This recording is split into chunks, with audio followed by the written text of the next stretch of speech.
बिस्मिल्लाहिर्रहमानिर्रहीम। peachtree-tutor.com में खुशामदीद। अपनी पिछली वीडियो में हमने देखा कि हम अपनी प्रोडक्ट्स को किस तरह से सेल आउट करते हैं अपने कस्टमर्स को, और अपनी सर्विसेज को किस तरह से अपनी सर्विसेज की सेल्स को हम किस तरह से रिकॉर्ड करते हैं। सम टाइम ऐसा होता है कि हम जो प्रोडक्ट सेल कर रहे होते हैं वो हमारे कस्टमर्स की डिमांड या नीड्स के मुताबिक नहीं होती, और इस सूरत में बाज़ औक़ात हमारे कुछ कस्टमर्स हमें वो चीज़ें वापस कर देते हैं जो उन्होंने हमसे ख़रीदी होती हैं। जब हम किसी शख्स को क्रेडिट पर सेल करते हैं तो उस वक़्त व्यूअर्स हम उसके अकाउंट को डेबिट कर रहे होते हैं, उस शख्स के अकाउंट को डेबिट कर रहे होते हैं, क्योंकि वो हमारे लिए एसेट होता है और एसेट में जब इंक्रीज आता है तो उसे डेबिट किया जाता है। लेकिन जब कोई शख्स हमें हमसे खरीदी हुई चीज़ें वापस कर रहा होता है, उस वक़्त हमारा एक एसेट रिड्यूस हो रहा होता है, इसलिए हम उस शख्स के अकाउंट को क्रेडिट कर देते हैं जिसने हमें चीज़ें वापस की होती हैं। और व्यूअर्स इस ज़मन में उसे इन्फॉर्म करने के लिए कि हमने प्रॉपर्ली उसके अकाउंट को क्रेडिट कर दिया क्योंकि उसने हमें चीज़ें वापस की हैं, हम उसे क्रेडिट नोट भेजते हैं। तो इस वीडियो में हम देखेंगे कि हम किस तरह से अपने कस्टमर्स की रिटर्न की हुई गुड्स के अगेंस्ट उन्हें क्रेडिट नोट्स इशू करते हैं। इस वक्त मेरे पास व्यूअर्स पीचट्री में असद कंप्यूटर्स यानी हमारी सैम्पल कंपनी का जो डाटा है वो ओपन है। क्रेडिट नोट एंटर करने के लिए व्यूअर्स आप टास्क के मेन्यू में से पहले ही सेगमेंट में अगर आप देखें तो क्रेडिट मेमो है। व्यूअर्स एक बात ध्यान में रखिएगा कि क्रेडिट मेमो आपको दो जगहों पर नजर आ रहा है, वेंडर क्रेडिट मेमो और क्रेडिट मेमो। इन दोनों में फर्क ये है कि जब हमारा वेंडर हमें क्रेडिट मेमो भेजता है, यानी हमने जो वेंडर से चीजें खरीदी थी हमने उसे जब वापस कर दी, तो उस सूरत में हमें हमारा वेंडर जो क्रेडिट नोट भेजता है तो उसे रिकॉर्ड करने के लिए हम वेंडर क्रेडिट नोट को या वेंडर क्रेडिट मेमो को यूज करते हैं। जबकि जब हमारा कस्टमर हमें चीज़ें वापस करता है तो हम सिंपल क्रेडिट मेमोज यूज़ करते हैं। और व्यूअर्स एक चीज़ और, अगर आप थोड़ा सा गौर करें तो बेसिकली ये इस मेन्यू के जो ऊपर वाले दो पार्ट हैं वो दो सेगमेंट्स हैं। पहला पूरा सेगमेंट आपका कस्टमर से रिलेट कर रहा है और दूसरा पूरा सेगमेंट आपका वेंडर से रिलेट करता है। तो इसलिए हम इस वक्त कस्टमर्स के सेगमेंट में से क्रेडिट मेमोज को सिलेक्ट करते हैं। व्यूअर्स जब हम क्रेडिट मेमो को सिलेक्ट करेंगे तो हमारे पास एक विंडो अपीयर होगी जिसमें हमें कुछ फील्ड्स एंटर करना है।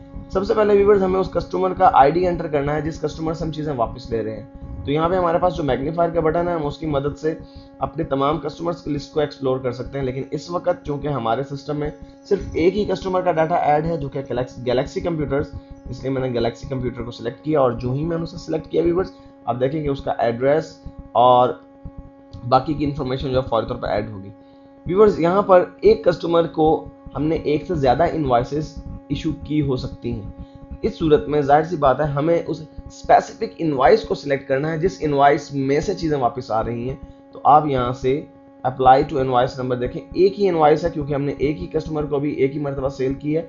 अदरवाइज इस कस्टमर से रिलेटेड जितनी इनवॉइसेस होती हैं उनकी लिस्ट यहाँ पर हमारे पास पॉपुलेट हो जाती है। हमने उस इनवॉइस को सिलेक्ट किया और जो ही हमने उस इनवॉइस को सिलेक्ट किया व्यूअर्स आप देखिए कि उसकी जो हमने चीज़ें सेल की थी उसे इन दो ब्लैक एलसीडीज और दो वाइट एलसीडीज, उनकी क्वांटिटी और उनके प्राइस जो है वो यहाँ पर हमारे पास नजर आ रहे हैं। अब हम यहाँ पे एज्यूम करते हैं कि हम एक यूनिट ब्लैक एलसीडी का और एक यूनिट वाइट एलसीडी का वापस रिटर्न के तौर पर ले रहे हैं। तो इस सूरत में व्यूअर्स हमें रिटर्न में क्वांटिटी एंटर करनी होगी कि हम कितनी क्वांटिटी रिटर्न कर रहे हैं। एक यूनिट हम रिटर्न ले रहे हैं ब्लैक एलसीडी का और एक यूनिट हम रिटर्न ले रहे हैं वाइट एलसीडी का। और व्यूअर्स यहाँ पर ऑटोमेटिकली उनकी अमाउंट्स आ गई हैं और उनका टोटल भी 9200 हो चुका है। इतना सब कुछ कर लेने के बाद आपको जस्ट सेव के बटन पर क्लिक करना है और जो ही आप सेव करते हैं व्यूअर्स आपके डेटर्स के अकाउंट भी अपडेट हो जाएगा, आपकी इन्वेंट्री भी अपडेट हो जाएगी और आपकी सेल्स में भी कमी आ जाएगी क्योंकि अब जाहिर सी बात है उसने कुछ चीज़ें आपको वापस कर दी हैं आपके कस्टमर ने। और अगर आप इन इम्पैक्ट्स को देखना चाहते हैं, जांचना चाहते हैं, तो आप रिपोर्ट्स के मेन्यू में से किसी भी रिपोर्ट को सिलेक्ट कर सकते हैं। मसलन मैं इन्वेंट्री की रिपोर्ट को सिलेक्ट करता हूँ और यहाँ से मैं स्टॉक स्टेटस रिपोर्ट को देखता हूँ कि हमारे पास इस वक्त स्टॉक स्टेटस की कंडीशन क्या है। व्यूअर्स मैंने inventory stock status report select की और देखिए कि हमारे पास ब्लैक एलसीडी 6 और वाइट एलसीडी 7 यूनिट्स जो है हमारे पास ऑन हैंड क्वांटिटी मौजूद है।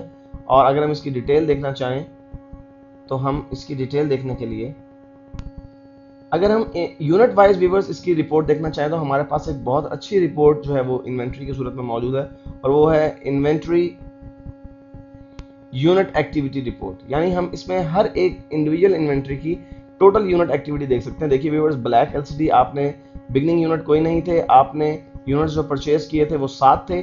7 यूनिट नहीं, बेसिकली हमने 10 यूनिट परचेज किए थे लेकिन 3 यूनिट्स हमने रिटर्न कर दिए थे। इसका मतलब हमारे पास जो नेट परचेज रह गई थी वो 7 यूनिट्स की थी।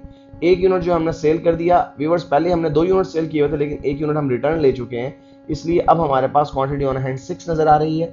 इसी तरह से आपकी जो वाइट एलसीडीज हैं वो नेट परचेजेस आपकी 8 थी, हमने एक्चुअली 10 यूनिट्स परचेज किए थे, 2 यूनिट हमने रिटर्न कर दिए थे अपने वेंडर को, और उसमें से भी व्यूअर्स हम 1 यूनिट सेल आउट कर चुके हैं। इस तरह से टोटल 2 यूनिट हमारे पास से जा चुके हैं और 6 और 7 यूनिट यानी 13 यूनिट टोटल जो हमारे पास क्वांटिटी हमारे पास ऑन हैंड मौजूद है। और इसके साथ साथ व्यूअर्स हम देखते हैं कि हमारे अकाउंट रिसीवेबल में जो गैलेक्सी हमारा कंप्यूटर्स हैं उनका हमारा कस्टमर का लेजर अकाउंट इसमें क्या सिचुएशन शो कर रहा है।